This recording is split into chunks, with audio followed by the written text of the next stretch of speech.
What's going on, friends? Welcome back to the channel. In the previous video, we went ahead and ripped out the ECU.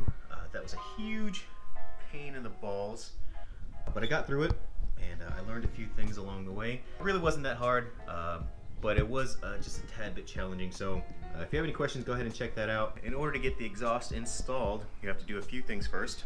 We need to remove the seat, we have to remove the fuel tank and all the components underneath. We have to drain all the coolant and remove the radiator, or move it out of the way. I think it just might be easier just to remove the whole thing, so that way we can get to all the hardware there, and then go ahead and remove the exhaust and all the exhaust components. As you can see behind, there's that butterfly valve, and all those connections are somewhere underneath the tank. It's I think it's gonna be about a 4-beer job, and then once we're all done, we'll slap it all back together.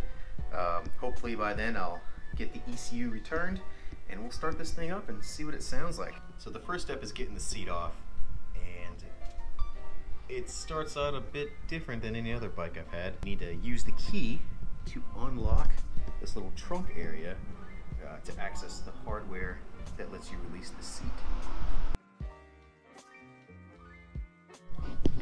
So something really funny to note is that the bike comes with a toolkit that's strapped right down in here, but in order to get to it, you need a tool to undo the seat.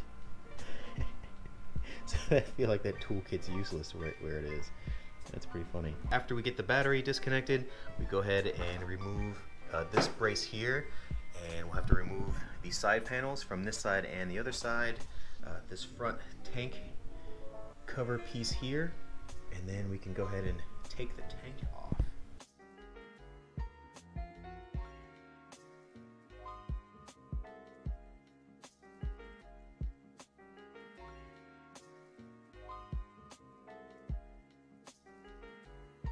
I've got the side curb covers off. I'm gonna go ahead and remove this bracket here and the 2 bolts that are underneath the stabilizer, and that should free the tank. Once we lift it up, we'll be able to get a look at what's underneath.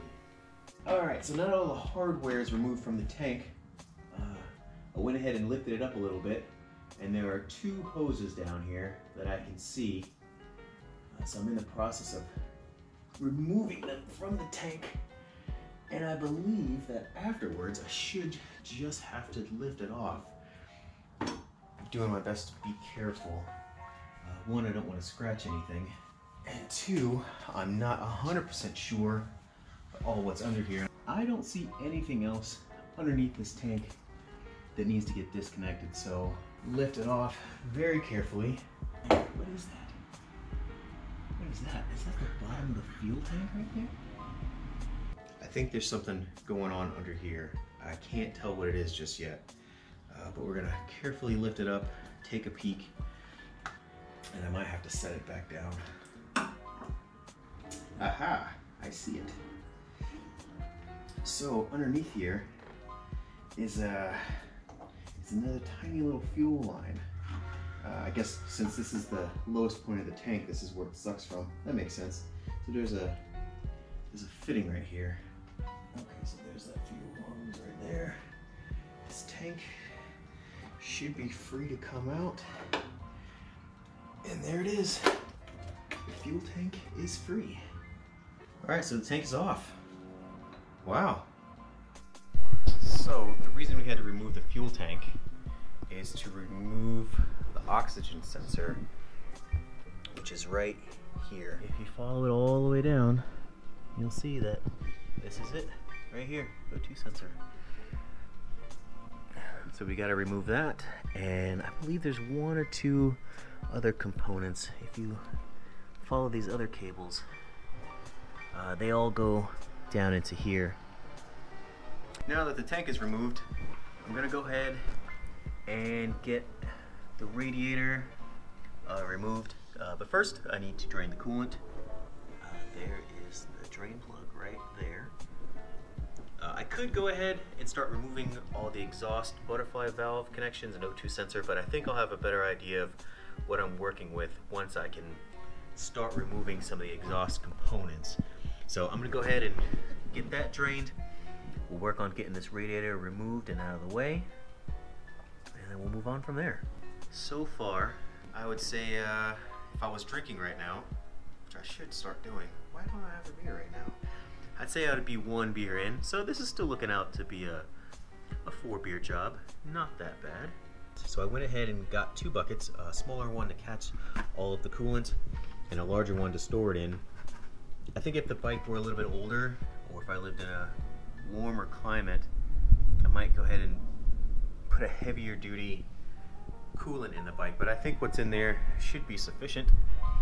So instead of wasting it all, I'm just going to go ahead and reuse it.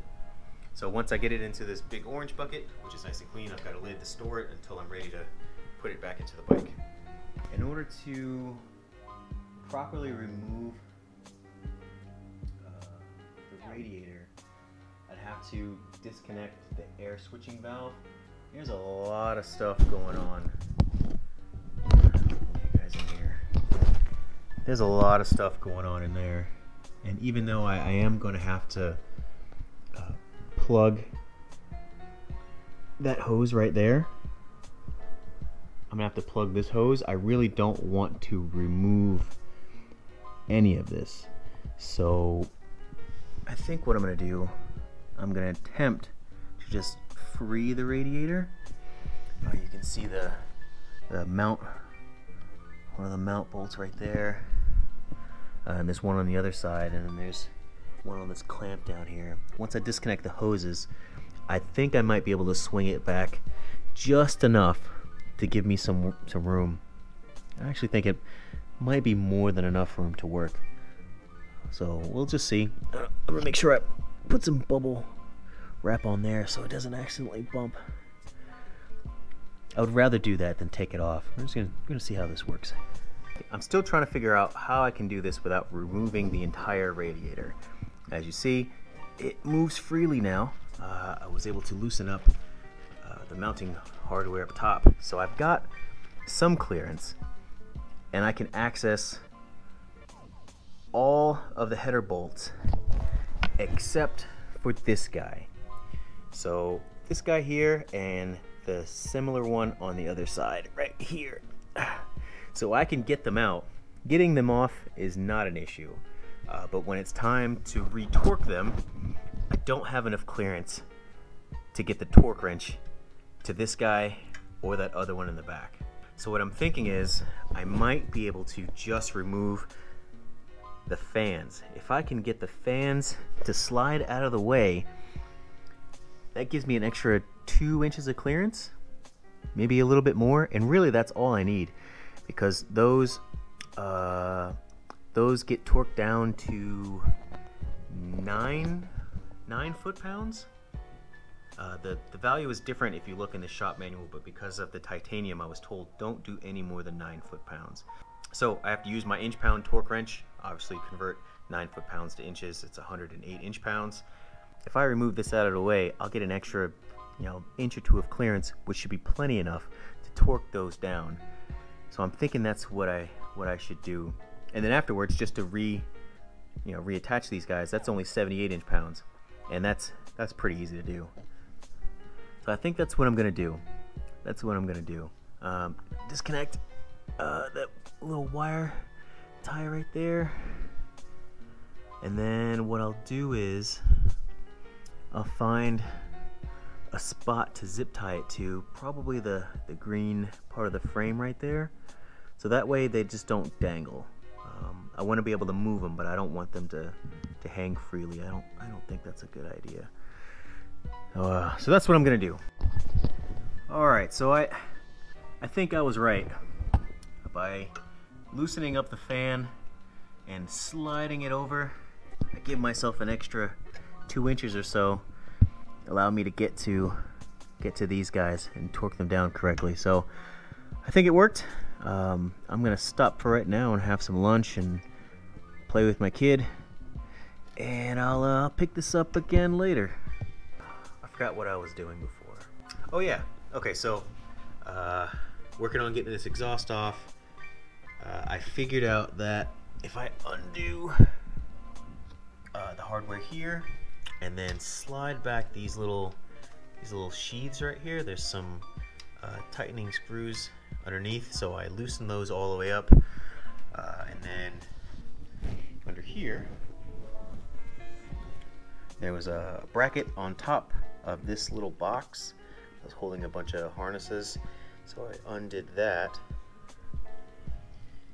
And then the tricky part in all of this was getting the cable out. They're stuck inside. It's stuck whatever this little holder is, and they were just a fucking bitch to get out. So what I ended up doing is taking a pair of needle nose pliers, a long pair, and jamming them in between and basically prying them out.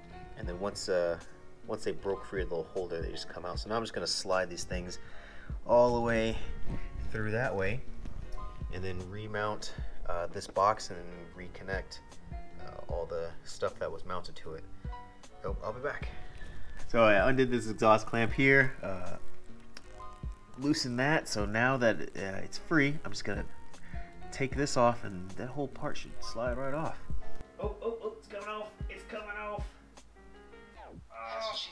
Oh, there it is. It's free. Holy hell, this thing is heavy.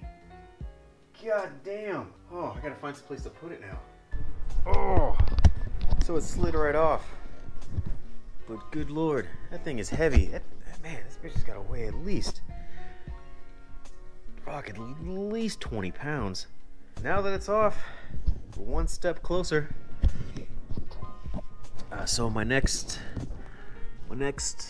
move is to loosen that bit of hardware right there, and then get the header bolts loose. And I can't, this is all one piece. Yeah, it is all one piece, isn't it? Huh. Alright, so since this is all one piece, and I was kind of expecting to be able to take it out in sections, what I'll do is I'll loosen all of the hardware except for, say, like two, one on this side and one on the other side. Once it's free, I can just slide it out this way. So we'll give that a shot. Yay! The exhaust is finally off. My idea worked. What I did was loosen all of them and then take all but two of them out. So I left this one here and the one on the opposite corner in, and then I took out it was this long bolt here holding the catalytic converter in place.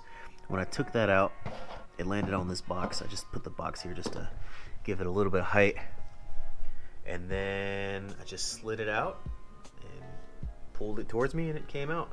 One thing that you need to remember is to take out and replace the header gaskets. Mine are still stuck in there. One thing you'll notice with the gasket is that there's a flat side and a rounded side. I don't know if you can see here very well, but there's like a little kind of a flat ridge. That side goes towards the bike. Alright everybody, good morning. Last night before I went to bed, I was able to get the rest of the exhaust off. Not as bad as I expected it to be, but still wasn't extremely easy. But it's off, and I can already tell that this new system is going to fit nicely right here. Also, I'm pretty amazed at how heavy this thing is. Like, altogether, this has got to weigh at least 30 or 35 pounds. That thing is not light. But this, on the other hand, I've been told that the new system weighs about 10 pounds. Anyways, I figured while I'm up here, I'll go ahead and clean things up a little bit. I went ahead and wrapped the O2 sensor connection in some electrical tape just to make sure no water gets in there, and just make sure everything is buttoned up the way that it's supposed to be. Also, I've decided I'm not going to install block-off plates, which would go right here. Instead, I'm just going to use a plug, push a plug in there, and then reconnect it. I think that's a little bit of an easier option. There's a lot more stuff going on in here than I think the previous Model H2s had. So just in case you're wondering, it's a 1/2-inch plug. Just going to lube it up with some WD-40, slide it in there, and then reconnect it back onto here. And that should do the same thing as installing the block-off plates. Honestly, I think I think they both do the same job, and aside from the maybe 2 pounds or so that all that equipment weighs, I don't think I'll really tell a difference. So what I've been doing for the last few minutes is kind of doing a test fit. The Vandemon comes in a lot more sections and pieces than the stock exhaust. As you can see, all the headers and catalytic converter are all really one piece, whereas the Vandemon, each pipe is individual, and then it goes from 4 to 2, or say 2 to 1 really on each side, and then into the mid pipe, and then into that guy. So I just want to make sure that everything is fitting the way that it's supposed to. It's kind of lopsided doing it when it's not attached to the bike. So what I'm going to do is I'm going to put each piece in place where it goes, loosely fit. I'm not going to tighten anything down right now. And once I get everything together and it's sitting in its natural position, then I'll go ahead and start tightening everything down. So it's going to be a little bit of a slow process. We'll make sure everything fits the right way. I don't want to tighten anything down that's not supposed to be tightened, so we don't ruin it. So that's what I'm going to do. I'll be right back. So the first pipe is on. What I did is made sure that the old gasket got taken out, and the new gasket, which is here, make sure you put the flat side towards the engine and the round side toward the pipe. And to get it to stay, I used a little bit of engine oil, clean engine oil. I just put some on a Q-tip, and then I rubbed it on the back side of the gasket, and just kind of stuck it up there, and just enough. It's just enough to help me keep it in place long enough to get it on. And I didn't make these very tight. Like, it's only a couple threads keeping these on. I want everything to be able to move around enough so that way I can get everything seated the way that it's supposed to be. So I'm gonna go ahead and do the other 3, and we'll see what happens next. Alright, so all 4 header pipes are in. Not too bad. Again, I just used a little bit of clean engine oil to help keep the gaskets seated in place. And all of these are just finger tight. Like, there's just a couple threads holding these on, because I'm going to test fit everything else, and I want it all to sit in its natural position before I go torquing anything down. So I'm going to put on the next 2 link pipes here, and then I think it's going to mount here in the original mounting position of the old exhaust. And yeah, I'm not sure. I'm just going to put it in place and see what it looks like. Yay! The exhaust is on. It's still not fully tightened down, but it is all in position. So what I'm going to do now is install the springs. That way everything is kind of cinched down the way that it's supposed to be. And then I'll start working on getting the headers torqued down. It's so clean. Like, I love how I can see the rear wheel now. Like, before, all that was hidden by the exhaust. Ugh. I think I might also try to figure out what to do with this. I'd like to take it off. I don't see a real need for it to be on there, besides maybe taking up space for this. Huh. You know, something I can worry about later. So I've gone through and started tightening the header bolts. There's a pattern you're supposed to follow to make sure that it's even. You guys can see that. You know, I'll probably just post a picture of it right now so you can check it out. But you need to follow that pattern to make sure everything is tightened down evenly. So what I did is I started at 1, worked my way over to 8 following the pattern, just getting it kind of snug, and now I'm about to go through again and torque it down following the pattern. Alright folks, there it is.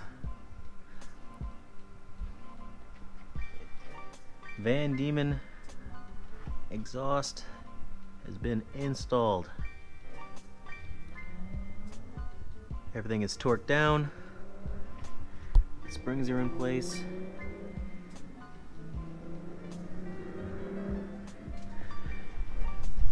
There's enough clearance for everything, so I don't foresee anything touching something that's not supposed to. Oh man, what was it? Yeah, nothing should be touching that it's not supposed to. Had to remove the foot peg and put the mount right here, but that's easy to put back on. Everything else is pretty good. I am gonna have to maybe adjust this a little bit because that's touching. Maybe once I put the when I put the other bracket back on, it'll hold it out of the way, but I'm gonna keep an eye on that. So now all that's left is pretty much put everything back together, and then once my ECU is back, I'll go ahead and get it started, check for exhaust leaks. I don't think we'll have any issues, but we just want to make sure everything's going to be all set before I hop out on the road. And that's it. Exhaust install complete.